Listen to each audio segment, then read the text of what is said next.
Ladies and gents, it's Tuesday. Donald Trump is still alive.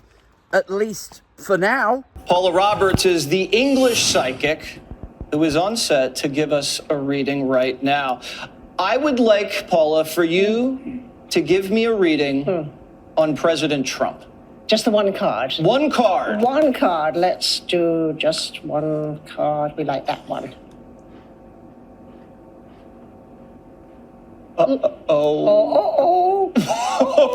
Meanwhile, Keir Starmer's Labour government have been referred to as the world's first Western Islamist administration by Trump's new VP, J.D. Vance. It's time for an alternative paper review.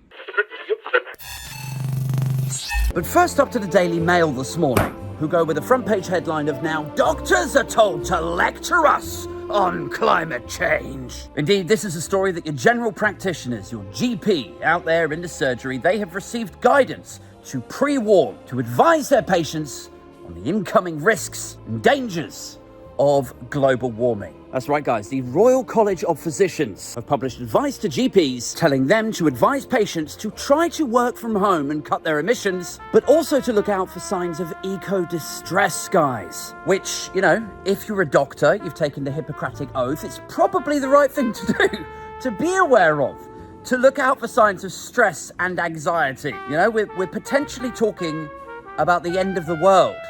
Guys, if that doesn't get your anxiety levels up, I don't know what will. And just like alcohol helps you to self-medicate through the grueling experience that is parenthood, morphine helps you deal with the latter stages of cancer. I don't know, maybe some advice from your GP and a prescription of Prozac for the end of the world, it might help a bit. I am absolutely here, though, for the Mail's incensed, faux offended tone, though. You know, like, oh, now doctors are lecturing us on climate change. It's like, yeah.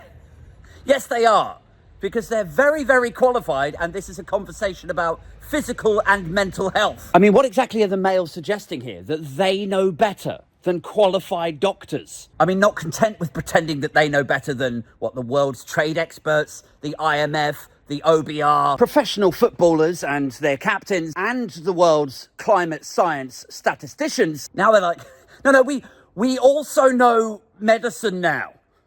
We're experts in medicine. I mean, here is a question for you. Who do you trust more with basically any subject we could raise? The self-loathing, whiskey-marinated hacks at the Daily Mail, or doctors, whose entire lives and professions are rooted in facts and science? I mean, I don't know why this sort of headline should surprise really anyone. We've very much reached the nadir of the modern tabloid right. I mean, consider how averse the Daily Mail is to reality, or like Trump fans are, or Brexiters have been. Like, they so very rarely want to deal with facts and reality, do they? Like, what are we going to do in all of these industries if there's no immigrants? Like, how are we going to find enough nurses and vets? Oh, well, we'll just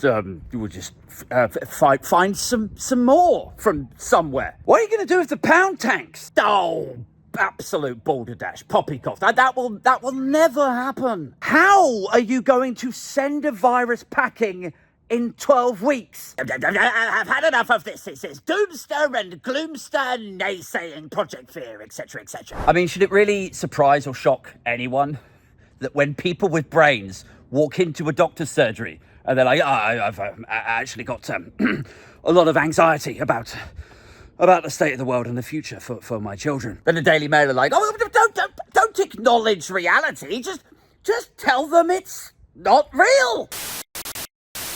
I mean, look, guys, I'm being somewhat sarcastic, but actually this front page of the Daily Mail, I think, is pretty good. And I truly hope that their campaign to persuade GPs to stop addressing climate crisis anxiety is successful. Because the fewer people that have their anxieties actually listened to by medical professionals, the more that will go looking for answers from clumsy satirical podcasts like my own. Also, can I just say how much I'm empathizing with the doctors in this situation? Like, I love the whole dynamics of it, you know? Like, people go to a doctor to feel better about something. They go in there and they tell them the problems, and then the doctor says, oh, you should take some of these, or you should try exercising more, or cut out the booze. I love that there's GPs out there that are just like, yeah, I mean, the world is over.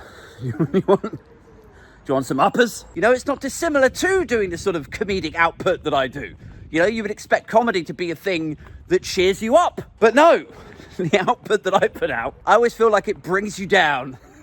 So we're both on the same level. We all understand that the world is screwed. And then we're like, yeah, just drink with me. Over to the Telegraph now. Starmer shelves restrictions on foreign workers. This is the story that Keir Starmer's Labour administration are slowly massaging the regulations and restrictions that might prohibit them from being able to bring in sufficient immigrants to get back to growth. Which presents a bit of a quandary, doesn't it, for the Daily Mail and its readers? Because on the one hand, they want low taxes, don't they? But you can't lower taxes unless you lower the national debt. You can't lower the national debt and start paying off the national debt, so then you aren't servicing the pay. You can't do any of that without growth, right? So they really, really want growth. But then if anyone from Labour says like, oh, do you know a good way of getting growth is to invite a load of immigrants in, then the Daily Mail immediately are like, I want growth, but not like that. You know, I don't envy them. I don't envy like those two sensibilities really battling it out in here. It's almost sort of existential, isn't it? It's like, do I love growth more than I hate immigrants? Oh, it's a tricky one. Finally, to the Times, who report that Donald Trump is racing ahead in all of the key states now. So yeah, that's interesting, isn't it? That's good news, I guess, if you happen to be a Republican. Because it does appear that following the shooting, there has been a rallying around the flag effect. People who perhaps seldom would have voted Republican before, now either through sympathy for Donald Trump, or perhaps even buying into some of his deep state persecution conspiracy theories, are telling pollsters that they are considering voting for him for the very first time. And there's a lot of talk that if Trump gets in, and if this VP, J.D. Vance, if he gets in also, they will pull funding for Ukraine. Putin will then be allowed to run riot over Eastern Europe. The brittle vulnerability of places like the United Kingdom would then be exposed. And then potentially you're looking at Putin becoming a modern-day Hitler and going on a murderous campaign to take over all of Europe, which is a dark, depressing outlook, isn't it, really, for the world? And yes, I don't mind admitting to you guys, this is yielding feelings of immense anxiety to me, but I will not go to my doctors. No, I'm not going to those quacks. Instead, I will go to Daily Mail HQ and I'll just pretend none of it's happening. Nuclear war and climate change keep raging. The oil's running out. Disease keeps changing. There's no hope for anyone. So excuse me for getting drunk. Inflation's out of whack.